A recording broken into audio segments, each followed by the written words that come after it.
পুজো আসছে, অ্যাডমিনিস্ট্রেশনকে দেখে নিতে হবে, পুজো কমিটিগুলোর কাছে তাদের যাতে কোনো অসুবিধে না হয়।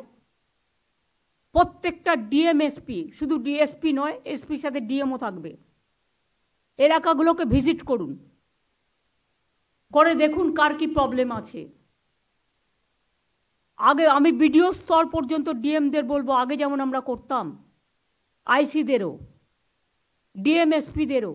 এছাড়াও হচ্ছে পুজোর টাকার যে ফান্ডিং, এবারে আরও কিছু এক্সট্রা রিকোয়েস্ট আমাদের কাছে এসছে।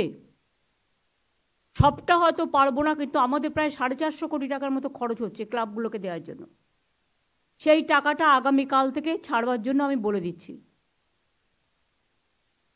যদি কেউ না নিতে চান, ওয়েল অ্যান্ড গুড, তাদের সামর্থ্য আছে, তাহলে আপনার যে নতুন লিস্ট এসছে, নতুন লিস্ট থেকে নতুন যারা এসছেন তাদের দিয়ে দেবেন। নতুন অলরেডি আমাদের কাছে অনেক রিকোয়েস্ট পড়ে আছে, সবাইকে হয়তো পারবো না একবারে, বাট আমি টাকাটা অলরেডি বেড়ে অনেকখানি হয়ে গেছে। পুলিশি অ্যাকশন, এখন থেকে কোন ক্লাব কি পুজো করছে, কি থিম করছে, যাতে পুজোর সময় স্ট্যাম্পেড না হয়। যার যে কিছু থিম করার অধিকার আছে, কিন্তু এমন কিছু আমরা করব না, এটা পুজো কমিটিগুলোকেই দায়িত্ব নিতে হবে।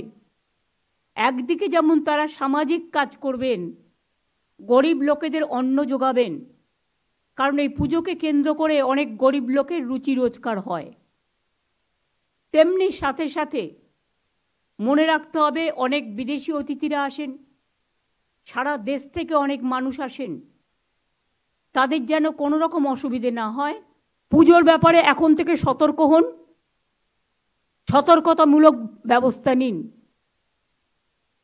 পাওয়ার ডিপার্টমেন্টকেও এখন থেকে দেখতে হবে, বর্ষার মধ্যে যদি পুজো এসে যায় যাতে শর্ট সার্কিট না হয়, সেদিকে নজর রাখতে হবে।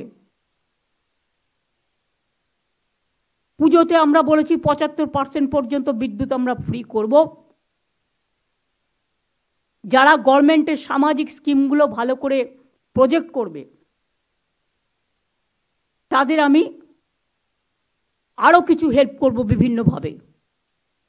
কিন্তু যেহেতু আমরা একটা টাকা দিচ্ছি, আর একটা টাকা অ্যাড থেকে বেরোবে না, কিন্তু ওটা আমরা কিভাবে করব সেটা আমরা দেখে নেব। পুলিশ নিজেরাও অনেক মেয়েদের পুজোকে হেল্প করে, আমি জানি যতটুকু। বড় পুজোগুলো পাড়ায় 5টা 10টা করে ছোট পুজোকে হেল্প করে, যাতে তাদের পুজোগুলো ভালো করে হয়। উৎসব কিন্তু সবার, মনে রাখবেন, ধর্ম যার যার আপনার, উৎসব কিন্তু সবার। দুর্গাপুজো আমাদের সেরা উৎসব। এই উৎসবে যেন কোনো ভুল ভ্রান্তি, কুৎসা, অপপ্রচার, চক্রান্ত, ষড়যন্ত্র না হয়।